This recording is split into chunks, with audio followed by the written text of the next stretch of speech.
Bless the Lord, oh my soul, oh my soul, worship His holy name. Sing like never before, oh my soul, I worship Your holy name.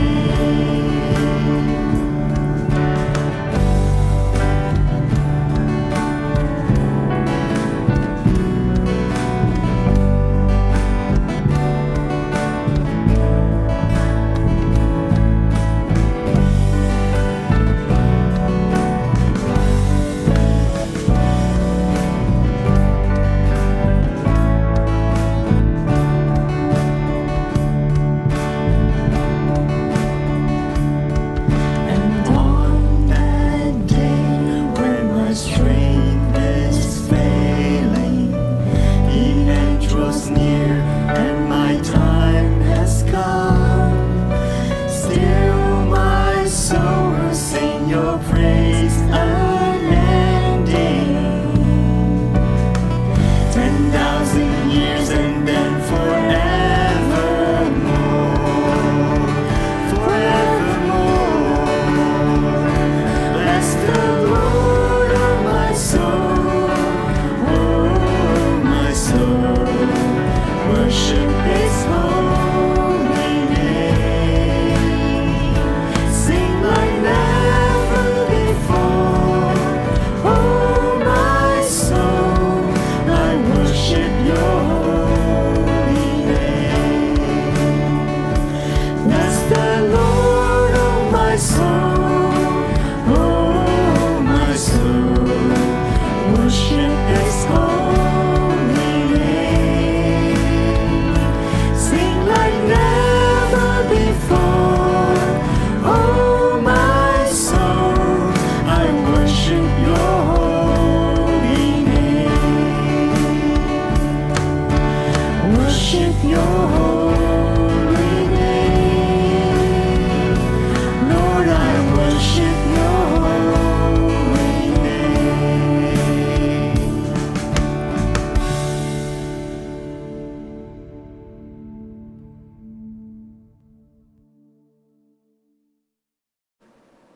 Good morning. Welcome to Rise Church, and glad that you can be able to see everybody again, and you can join us here virtually as we continue to worship, sheltering in place while we're staying at home. My name is Daniel, one of the pastors here, and one of the things we're doing as a tradition is just to continue to just get to know each other and just build a chat a little bit in the chat box as we continue to connect with one another.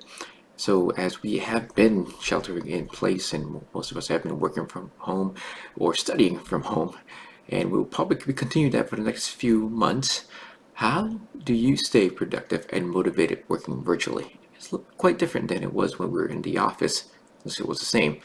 And if there's any tips or tricks that you've been able to help for you to be able to get more focused, feel free to leave it on the chat. And for those, I know that we've had some folks who have actually not changed. You've still been going to the office because you're essential. First off, thank you for what you've been doing as we continue to keep our society going as best we can, and you continue to pray for you as you've been putting your life at risk for the rest of us as you are been helping. We'll continue to do what you have been doing. But with that, we will continue to move on for worship from there. We'll give about a minute after we build answers and give each other a few tips.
trial and the change, one thing remains.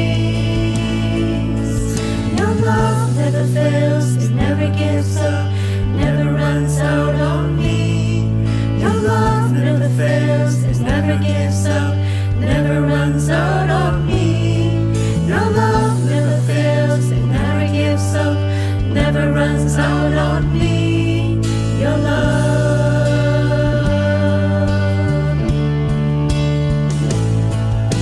And on and on and on and on it goes. It overwhelms and satisfies my soul. And I never ever have to be afraid.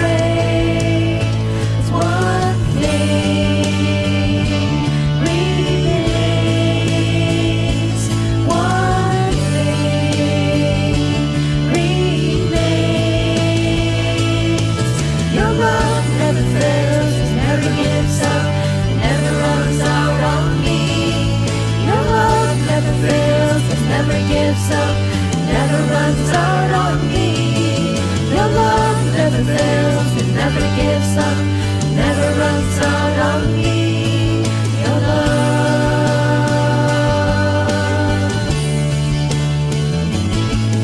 In death, in life, I'm confident and covered by the power of your great love.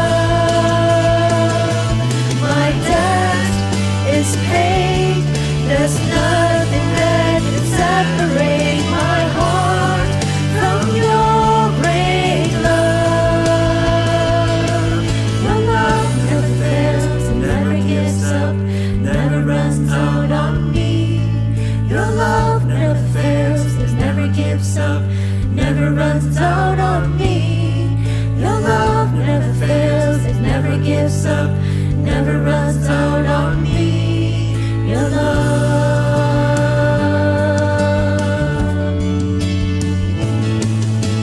On and on and on and on it goes. It overwhelms and satisfies my soul. And I never ever have to be afraid. One thing remains. One thing remains.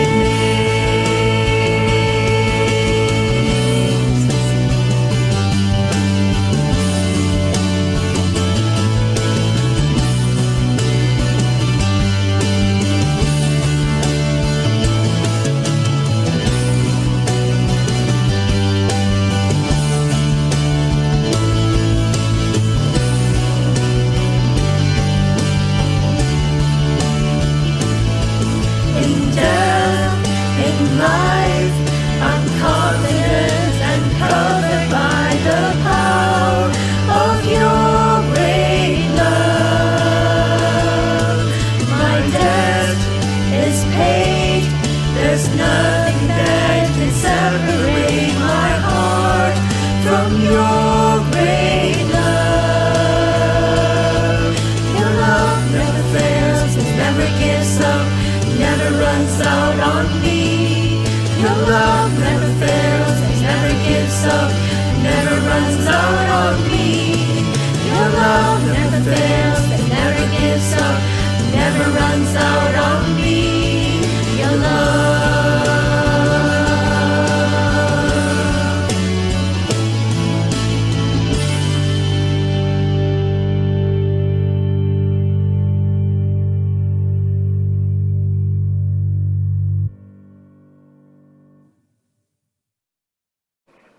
Well, this morning we have a special treat, and that we'll be taking a break from the Spiritual Journey series, and we'll be here from one of our missionaries, and we've had him come in person, we've had him speak virtually with us. Greg Allison with Manna Ministries will be giving us an update and an encouragement from the Word, and just excited to hear from him today. Hey, good morning, Arise Church. It is exciting to be back here with you today. though sadly I don't get to be there in Fremont with you. I am thinking about you guys. Man, can't wait till I can be back in the house, back in Fremont. Hopefully that happens sometime later this year or the beginning of next year, but we will see. Well, I am Craig Alsop. I'm a missionary with Manna Worldwide. I'm an assistant director for Asia, if you don't know me. And man, proud to say that we are partners with Arise Church, and that you guys partner with us with projects in Fiji as well as in Nepal. And we've just seen God continue to do incredible things through those projects this year. And we'll talk a little bit more about that in a moment. But I want to pray, and then I want to talk a little bit about having to do something faith. I want to talk about using our faith and letting God use our faith and letting God's just goodness and mercy and grace and love for people absolutely flow through us to change the world. So let's pray. Father, thank you for this day, God. Thank you for Arise Church and God, just for all that you are doing there.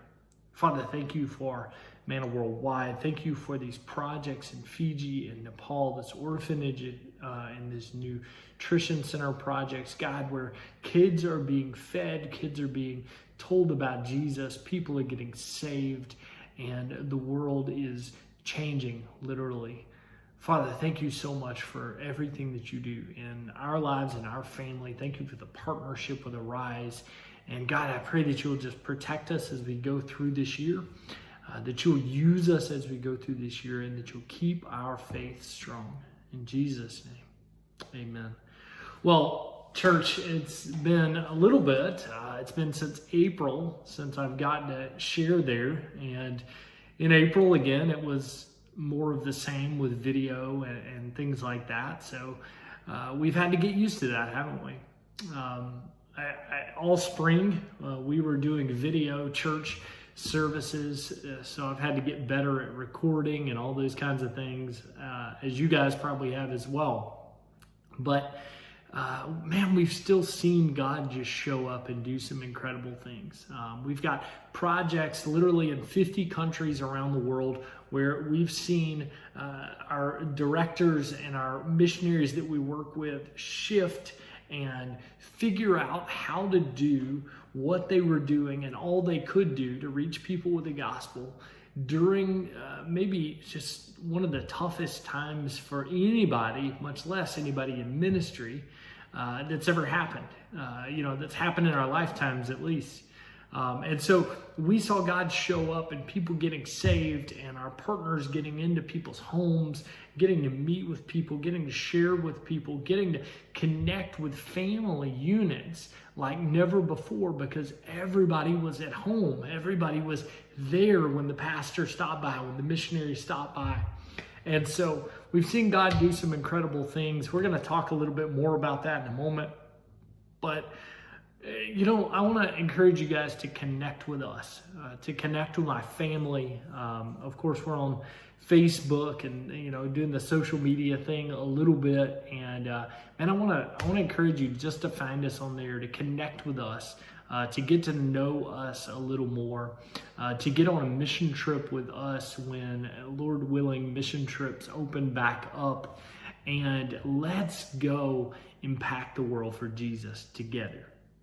Now, I want to start out and tell you the story of a young man named Ajay Pariyar.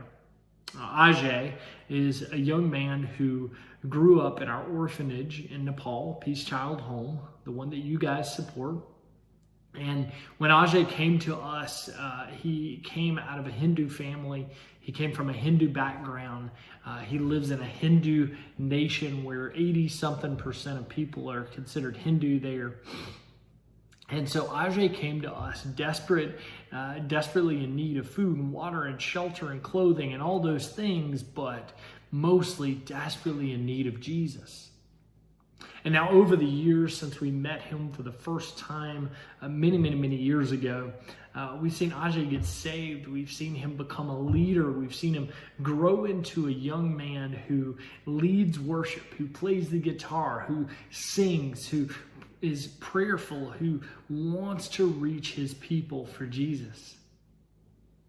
And last year, or actually the year before last, we were on a mission trip. And during our time there, Ajay and I and the team were up on a mountain, and we were just worshiping and praising the Lord. And after this time of worship, everybody else left, and it was just me and Ajay standing up on top of this rooftop, looking out over the mountains, kind of looking out at these different houses dotting the hillsides around us. And as we stood there, I just said to Ajay, man, you see all those houses? He said, yeah. And I said, you know, those houses represent people who mostly have never heard of Jesus even one time. And he said, yeah. And I said, man, what are we going to do about it? And he was like, I don't know. We got to tell them. And I said, you know, it can't be me. Because of the way I look, because of my skin tone, where I'm from, all that stuff. When I go to Nepal, when I go to places like those villages, they see me, whether I am or not, they see me as a Christian missionary that's bringing a God that they want nothing to do with.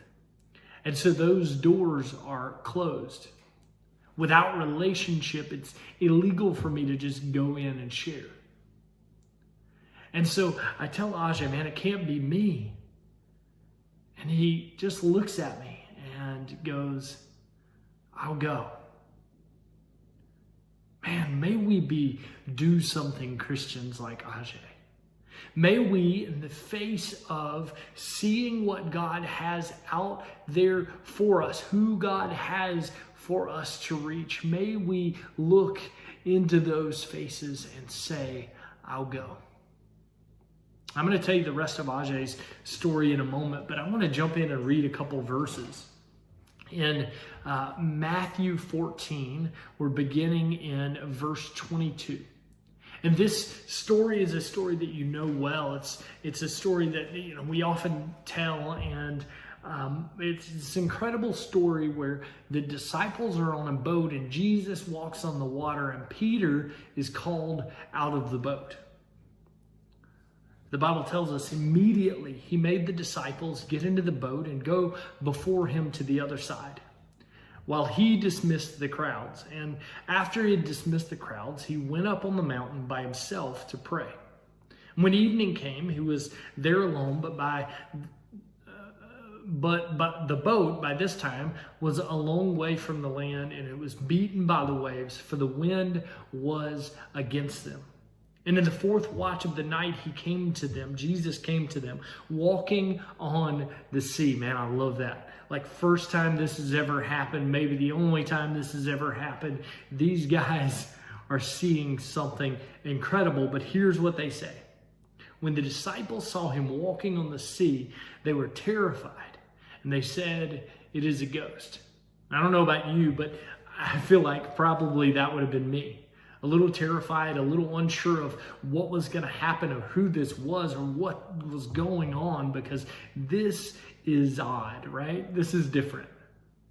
And they cried out in fear, but immediately Jesus spoke to them. I love it that it says immediately.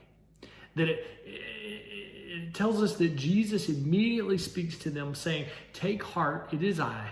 Do not be afraid. Listen, church, I believe we need to soak in every single word of that. We need to know that Jesus reaches out to us immediately in our hurt, immediately in our pain, in our anxiety, in our stress, in our frustration. That Jesus wants to reach out to us immediately. And he wants to tell us to take heart because he is there. He is here. We are not meant to be a fearful people, but followers of Jesus. And then the verse goes on and it says, and Peter answered him, Lord, if it is you, like Peter's still a little unsure, Lord, if it is you, command me to come to you on the water. Now, this is Peter in Peter's element. This is Peter being extremely bold. Peter was the guy that, he was the first one to jump in. He was the first one to get started with something. He was the first one to, jump into a fight if there was a fight. He was the first one, right? And so Peter, in true Peter fashion, says, Lord, if it's you, command me to come to you on the water. And Jesus did what Jesus does. When we take a step, he takes a step. So Jesus said, come. So Peter had a decision to make. Peter had a decision to make. He could have stayed in the boat. He could have stayed in relative safety. He could have said, no, it's okay. I was just kidding. Let me help you in the boat, Jesus. But Peter does what Peter does. So Peter got out of the boat and walked on the water and came to Jesus. How many of you think that the disciples that were left in that boat that night were frustrated that Peter was the one that got to get out of the boat? How many of you think that they missed out on something amazing, like something incredible that they could have gotten to step out on the water if only they'd had the faith and if only they'd had a do something faith? So Jesus calls Peter out of the boat. Peter walks on the water and he comes to Jesus, but when he sees the wind, when he saw the wind, he was afraid and beginning to sink. He cried out, Jesus, save me. And then Jesus immediately reaches out for him. He gives him a hand, helps him up, and asks him, why did you doubt? And those in the boat worshiped him, saying, truly, you are the Son of God. I believe in those moments when we step out in faith to do something, to love people, to serve people, to give like no one else, to pray like no one else. I believe that God shows up and he shows us incredible things. I believe that our faith is meant to be a do something faith, church. I believe that we're meant to step out in those moments.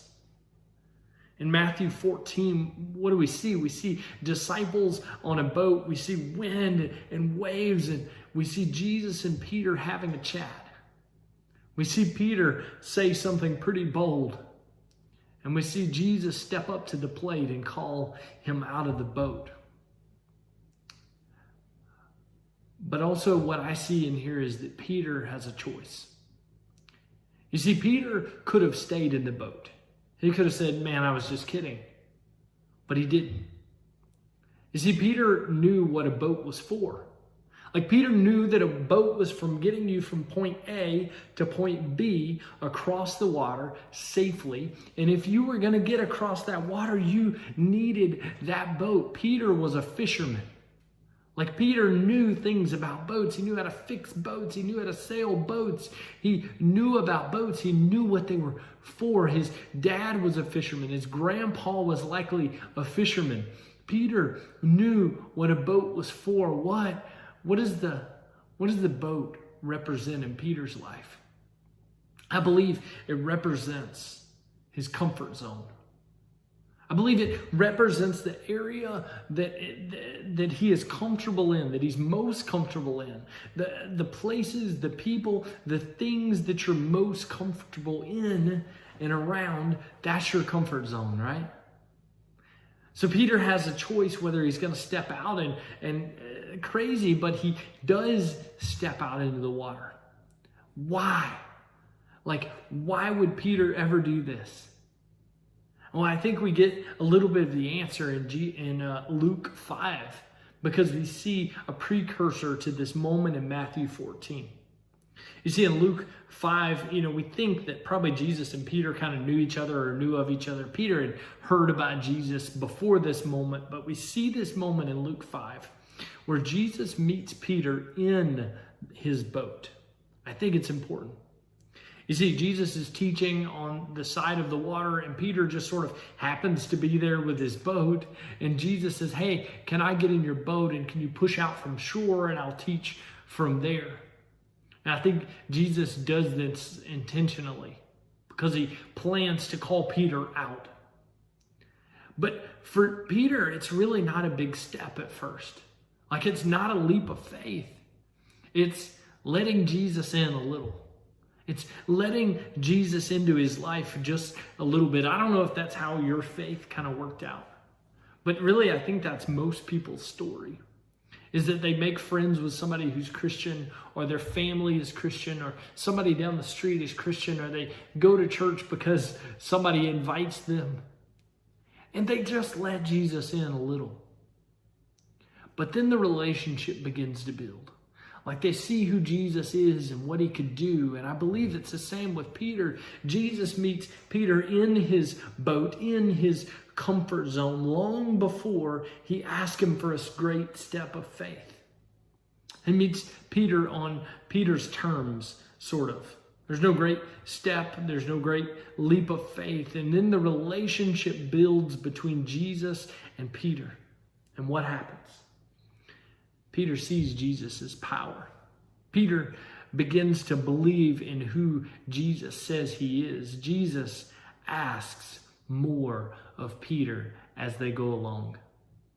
And church, if I can tell you anything today, it's that when you begin to take steps of faith, and when you begin to be a do-something Christian, and the more that we do that, I know that you guys are incredibly involved in lots of things in Fremont and in your community and in Cambodia and in Nepal and in Fiji and around the world, in China and Taiwan and all these places. But as we individually and as we collectively continue to be do-something Christians, continue to take steps of faith, even in moments that are frightening, even during times that are frightening. If we continue to take steps of faith to be do-something Christians, we're going to see the miracles like Peter saw. We're going to see God step up. We're going to see Jesus' power. We're going to be asked to do and see and be a part of more. You see, Jesus meets Peter in his boat before he calls him out of his boat, but eventually Jesus calls Peter out of his boat. Now, church, there's nothing wrong with your boat.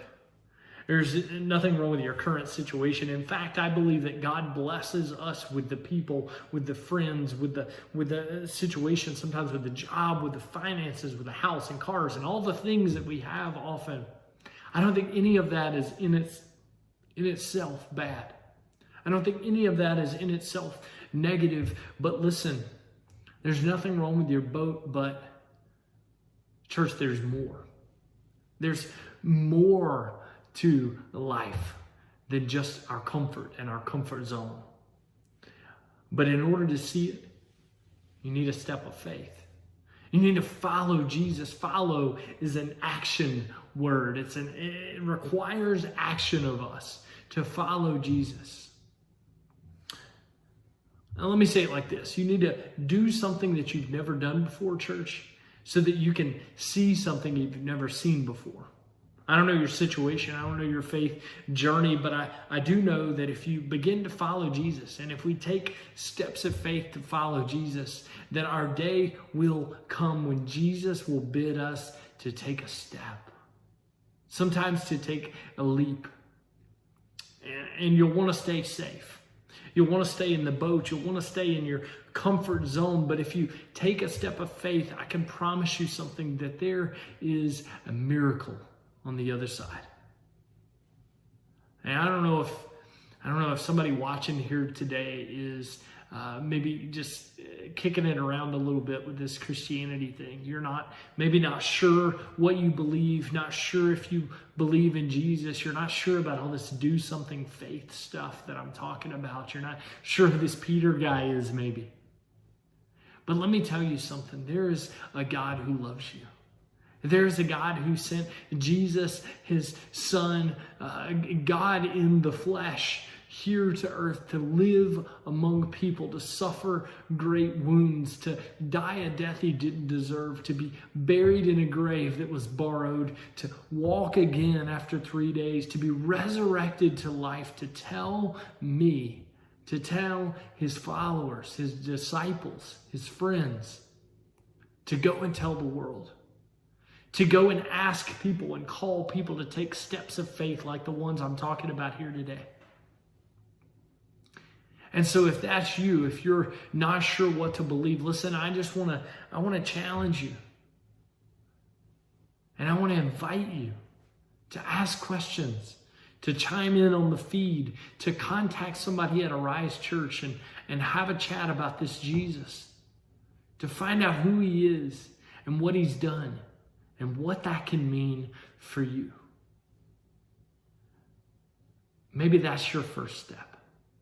And then those of us maybe that have known Jesus and followed Jesus for a while, and we're doing things and we're giving and we're praying and we're serving and we're doing all of those things, let me challenge you. Let me challenge you to just continue to take steps of faith, to never stop stepping, to move. Let me challenge you to give like you've never given, to pray like you've never prayed, to serve like you've never served, to go when the world opens up for mission trips. Let me challenge you to go like you've never gone, to see the desperate need that you can meet. Let me take you to Nepal, and let me take you to Fiji. Let me introduce you to some of the kids that you are giving to, that you are praying for, that you are making sure know who Jesus is. Let me take you. I want to tell you the rest of Ajay's story. So Ajay, we're up on the mountain and he says, I'll go, and I make it home from this mission trip and I get a message from Ajay that says, I've got the opportunity to go down to India to do some training, to learn how to share my faith better with people in my community, to reach my people for Christ, just like we talked about on that mountain. And so a few months later, in the beginning of 2020, in January, Ajay gets to India and he begins this training process. He was supposed to be there for January and February and March, and then he was supposed to go back home to Nepal.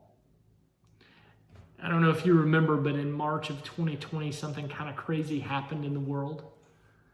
This COVID thing hit and the world shut down and the world took note, and borders closed and trains canceled and planes canceled and buses canceled, and pretty soon Nepal and India had shut their borders, and Ajay was stuck in India by himself in this training camp, far away from anyone or anywhere he'd ever been or anyone he'd ever known. And I messaged him and I said, man, how are you doing? Are you okay? And he said, yeah, they told us that we could just hang out here, that we can stay here. This thing will probably be over pretty soon and we could go back home once it's over. Well, we know it hasn't exactly been over, right? And so Ajay ended up getting to stay there, and they decided that since everybody was still sort of stuck there, that they would continue their training, that they would continue learning more about how to share their faith and how to worship the Lord. And so they did. And Ajay got April and May and June and July and August and September, 6 months, extra time there for free, learning how to share his faith with his people who desperately need Jesus. I looked it up the other day, and I think there are only 10 people groups that are considered reached with the gospel at all in Nepal out of about 285 different known people groups. That's like 1% or 1.3% of the population considers themselves Christian of 30 million people. You think God has a plan there? I told you there was some good things about this whole COVID thing. Ajay got 6 months free. In October, he made it back to Nepal. I messaged our director there and said, hey man, I bet you're happy to have Ajay back. And he said, Ajay's not back here yet. he went to his home village first. And I said, what do you mean? Like, isn't he excited to get back there? And he said, yes, but we're considering planting a church, and Ajay wanted to go there to scout it out first. These are the types of kids that you guys are supporting. These are the type of stories that we're hearing and seeing around the world. And so let me encourage you, church, to continue to be a do something church, to continue to give, to continue to pray, to continue to go, to continue to serve, to continue to do everything you do for Jesus, and to continue to take steps of faith even further than you have before, individually and collectively. Now, the orphanage in Nepal is doing well. One more exciting thing that happened right before Corona hit last year is that we dug a water well there. And I talked with Bernard a few days ago and found out that we're now providing clean water from our orphanage full of little Christian boy and girl missionaries. We're now providing clean water for 50 homes in this community.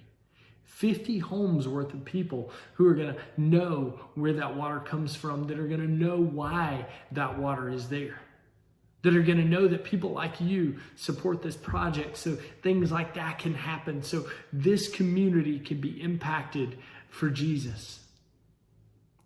This orphanage has 30-something kids there, about 35 kids, plus Bernard and Sumitra, our directors there, and they're five kids. And man, they're doing an incredible work. You guys, man, I prayerfully ask you to continue to support these projects. I know some of you have given through the church to make those happen. And man, I just want to encourage you to continue to do that as you can. Some of you have given directly and connected with Manna through our website and given to those projects. And man, I just want to thank you so much. And this orphanage cost about $1,500 or $1,600 per month to fully support. And by God's grace, we continue to see funds come in from people like you. And then your nutrition centers in Fiji that you support, we've got 2, and we're sort of beginning a 3rd nutrition center project there in Fiji. These projects are, one of them is fully focused on Hindu children in a Hindu neighborhood. Another one is fully focused on Muslim children in a Muslim neighborhood. The 3rd one that we're working on right now is reaching out to a deaf community. Actually, there's a community school that's been started by a church there that's reaching out to deaf children throughout the Fiji Islands, of 300 and something different islands. And so they're able to get these kids in and to tell them about Jesus and to give them the food and the education that they need. And so guys, man, I can't say it enough that, man, how blessed we are, how excited we are to partner with you guys, and how we look forward to God doing so many more incredible things this year and in the future through your giving, through your support, through your prayers, and through your partnership. And so I want to go ahead and begin to wrap up and just encourage you again to take steps of faith, and to continue to walk with Jesus. Man, I'm excited to get back there to see you guys, and pray that it will be sooner rather than later. I also pray that you'll join me on a mission trip and go and meet some of these kids. It'll change your life. It'll change your perspective. It'll change your heart for what we're doing and for what you're doing. And it'll change your giving. It really changes everything. And so thank you guys so much. And I want to pray, and let's wrap up. Father, thank you for Arise Church. Thank you for each and every person here who has been so gracious to us and so good to us and so loving to us, who has cared for us and prayed for us. God, who is working to make sure that their community and children and families in Fiji and Nepal hear about Jesus.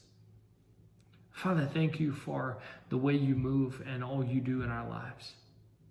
And it's in Jesus' name I pray. Amen. Well, church, thanks so much, and you guys have a great day.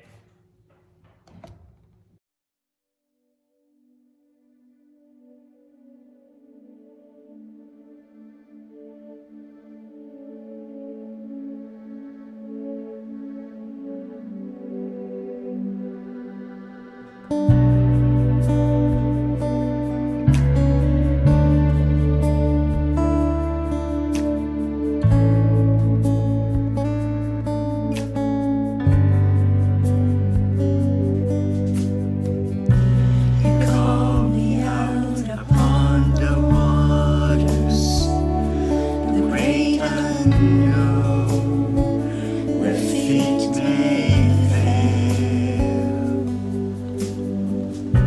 And there I find you in the mystery, in oceans deep, my faith will stand. I will call upon your name.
as before we take our break and head into our connect groups later today, as we continue to catch up and support one another, to encourage one another, and also to pray one another. As always, just want to thank you for everybody's continued generosity to supporting the church, and even for those have been continuing to let us know that you've been worshiping with us by clicking on the link below and letting us, hey, I'm here. And just as a reminder, as you're letting us know that you've been worshiping with us this morning, there's also a way to put any kind of prayer requests that you've had, or even praises that we can continue to thank God for on our Thursday night prayer meeting. Thank you for everybody who's been leaving things to praise for. It's nice to have a balance of things that have been going great, that we're here to rejoice together, as well as things that we continue to pray for in the world on our Thursday nights. But just a quick reminder, for next week, we will not have connect groups, as we are going to have communion collaboratively with the Cantonese congregation. And after that will be a final meeting, which is giving updates about the church as well. So, but that's just a preparation for next Sunday. We'll remind everybody again. But until then, just a quick break before we head into the connect groups, and I'll see you whenever I see you.